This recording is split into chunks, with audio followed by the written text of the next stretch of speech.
Morning. Today is the great day, Thursday, September 14th at 11:31. We're going to have a DPW committee meeting. We have glad to be joined with Councilor Paniagua, President Hudson, Councilor Schultz, Commissioner Awald from the Water Department, and we're going to discuss our water system storage facilities, the overview and the oversight of how everything's running up with the reservoirs and distribution between each reservoir with the city of Syracuse. So, Commissioner. Thank you. So I got a little handout, and at any point in time, stop me, but I'll just kind of run through this real quick, kind of give you an overview of from what I know, and then we can go from there. So system stats, it's not really storage, but it's our standard information of daily consumption, what our high water level at Skinny Atlas Lake is, our intakes 1 and 2. 2 being the shorter one and in shallower water. Total miles of conduit is just under 55, all 3 conduits together. And our total storage capacity in the city is about 198, almost 199 million gallons. So that 199 million gallons, we have Woodland Reservoir, which is the oldest, constructed in the 1890s when the intakes were kind of built from Skinny Atlas Lake into the city. That holds 121 million gallons. That serves the eastern high service area and intermediate high service area and the low district, which the districts are at the last sheet, which we can go over. Right, So when you you can say see eastern which- high areas and Yep. low areas, exactly, right, what, So if I pull this sheet out, have it next to you, because that will probably help you reference everything. okay, I see it now. From what I can tell, renovations were done in the 1990s for facility improvements with corrosion control and chlorine. 2000 was the upgraded corrosion control facility, and then 2010 through 2014 was the UV treatment upgrades. And doing some little bit of research, I found out that this reservoir was designated as an American Water Landmark in 1977, which was pretty neat. Any subsidies for that? I Any wish. special monies to preserve it? No, we got special requirements when we touch it, but we can't. So, the next slide is just a picture of an older photo of the reservoir. Probably, I don't know what year this is, but it's always neat to see the present and past together. I'm guessing this is probably 1970s-ish. This particular woodland reservoir services the entire east side of the So city. it services a lot. So if you look at this service district map, it helps service the lower section of the pink, but also runs across the city and services the east side and this upper western high service area.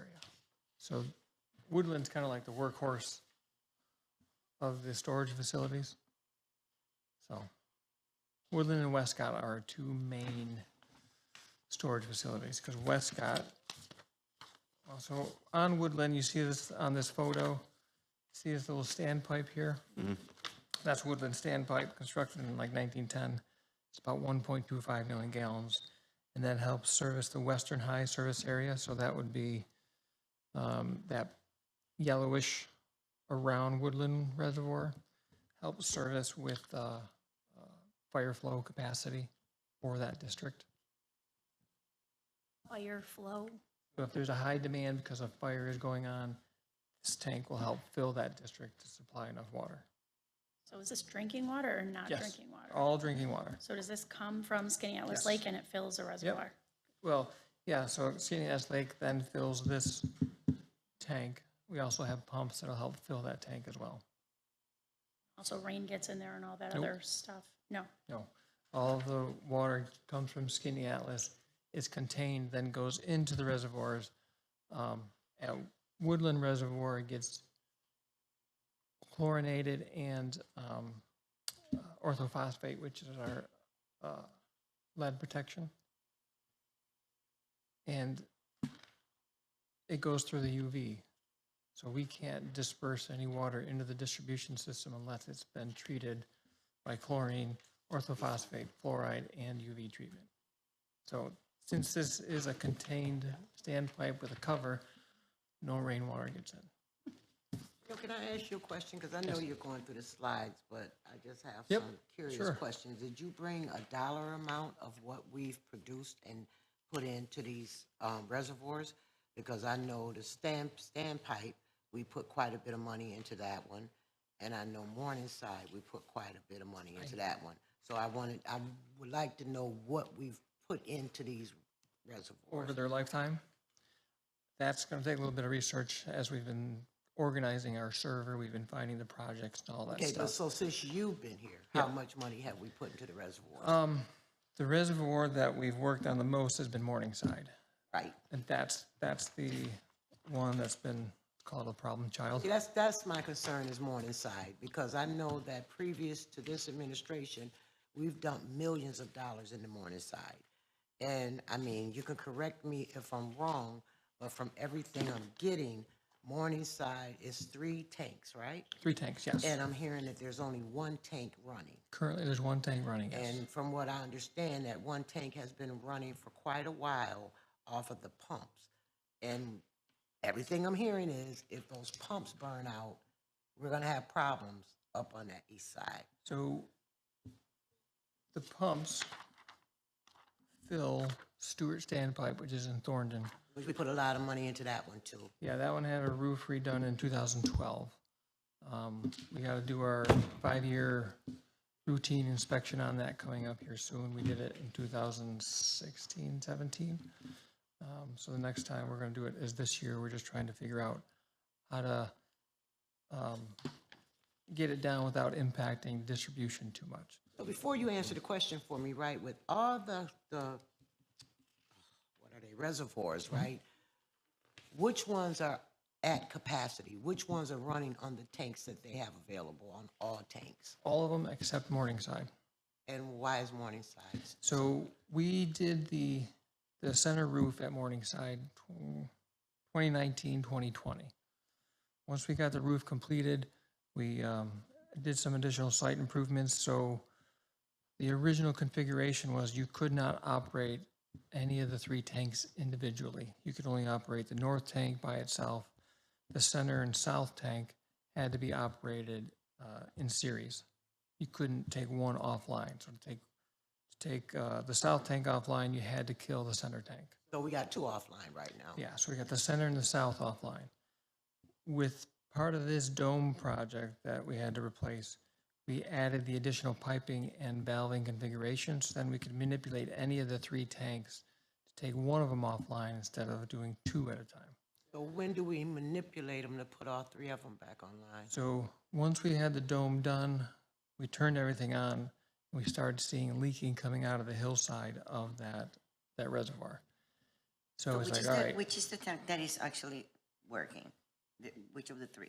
So if you're looking at this photo, this one is working here. So the big one is not working. Correct. So right now, that district, which is the Eastern High District and the Intermediate High District, is working off a Stewart standpipe and one of the northern tank of Morningside. And so how many pumps are being used for that? So pumps are routinely used daily to fill both of these, and that's normal operation. Because of the elevation of these tanks, we cannot fill them by gravity. Now, we have conduit 2, which comes from Skaneateles Lake, goes through the UV and the chlorine, and cuts across town. It can fill these partially, but not all the way because of the head loss and the elevation difference. So we have to, on a daily basis, which has been the operation for a long, long time, to fill these tanks by a pump. And we typically do it at night. Because my concern is, right, if we put this much money into these reservoirs, I personally would like to see them all up and running. I agree. Because what happens when the pumps burn out? Right. What's the expense of those pumps? Right, and that's where we're kind of getting as all we're doing these capital projects. We're seeing a lot of our pump stations really haven't been upgraded in 30, 40, 50, 60 years. And that's why we're getting these projects that are you can't even rehab it. But millions have been pumped into them. The pump stations, I don't know exactly how much, but a lot of it's original stuff. I know Guilford Pump Station, smaller, but again, I don't think that's been touched since 1960 because it's all the original pumps, the original gauges. the original valving. I'm worried about them big ones that would Yeah. shut down a whole section of the city. Right. Those are the ones I'm concerned Yeah, about. so I mean, so the Comstock pump station, which is on this map, right on the edge of the pink there, that's the main workhorse to help fill these two tanks, Morningside and Stewart's. It says low service. It's in the low service district because it pulls from low, pumps it up to the eastern high. So you have 10.5 million gallons out of the whole, or So just the one? 10.5 is all three. The two smaller ones are 2.5 million gallons, the bigger one's So since 5.5. you only have a 2.5 million gallons operational, Yep. are we serving all of the areas we're supposed to serve with just that? Yes. And what's the impact, if any, on the chlorination UV process? Like, do you have to, if we go through a lot of water, say in a day, do you have to quick turn around the chemical process and? No, because we utilize more chemicals if the water is warmer, because it'll burn that chlorine up. So burn it up, meaning it utilizes any of the chlorine in the water to disinfect everything that we have. So we measure what we call as free chlorine, the remaining chlorine after it disinfects the water. And we do sampling throughout the city every week, 50 different sites throughout the city. So we measure that. If we have to boost chlorine, as part of that project, we added a booster station in this gatehouse here at the northern gatehouse to boost chlorine injection, if need be, out of Morningside. How often do we do that? A It year regulates, or- it samples at 100 feet down. As it gets back into the system, it shows it below a threshold that we set.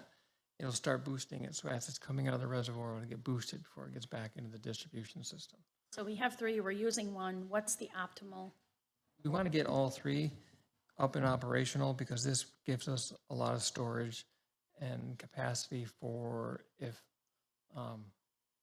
multiple fires were going on in the district. Not saying we can't meet those fire demands because we have the two pumps at Comstock Pump Station that will turn on to meet that demand.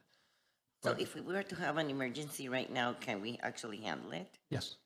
So if there was a And fire then going on. serve the people all at the Yep, same time? yep. Okay. And that's one of the upcoming projects we're looking at is a replacement of the Comstock pump station. This might be a year or two out, but a replacement of that pump station because those pumps, I think the motors were upgraded in the 80s. But again, a lot of that stuff has just been in place. What's the average cost of a pump? Depends. Okay, just give me a Capacity. roundabout. So The ones that we're talking What about. the size that we have? the size for Comstock. I think the last time the motor went, the motor itself was $30,000.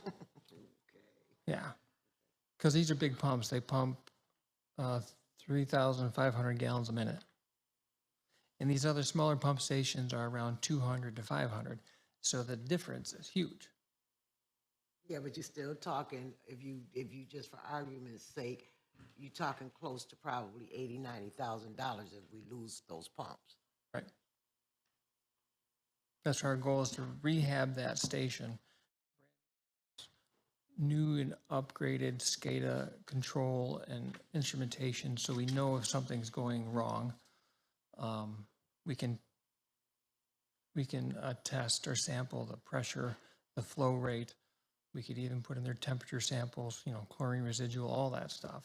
So we have a better handle on what's going on at that station rather than sending somebody out there in case something is You happening. see Morningside going back online in your term? Yes, actually, the goal right now is to put Morningside back online by the first week of November. All three tanks? Yes, because what we're doing right now is some of the issue we had, so the tanks were leaking. We couldn't find the leaks based on all the investigation we did.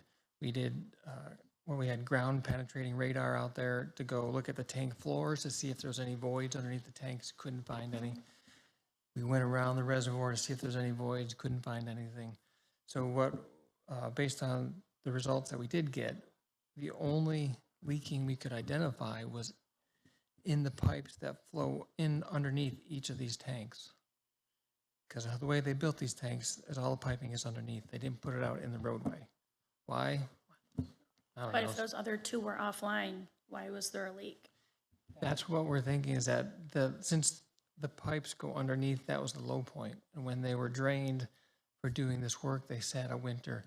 We're thinking it possibly froze inside and cracked those lines, because all the leaking that we identified was coming into those tanks, not through the floor or the walls, but the inlet and the outlet pipes. Those are what was flowing into the tank after. The two that Out of these weren't two, yeah. online. So once we so we had all these three online. What we did is we shut down, Not to cut you off, keep Yeah. that thought, but when did you have all three online? When were all three online? are we in 23? 2022, I think we put them all online. Seriously? Or maybe end of 21. End of 21, maybe? Because then I think we shut them down in 22, and that's when we saw, once we put these online, all of a sudden we saw a spike in consumption. It went from our average daily of 38 to 40 to like 43.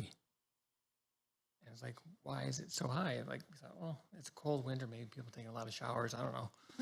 And then we started seeing all the leaking happening. So once we had isolated those two tanks, the consumption dropped back down.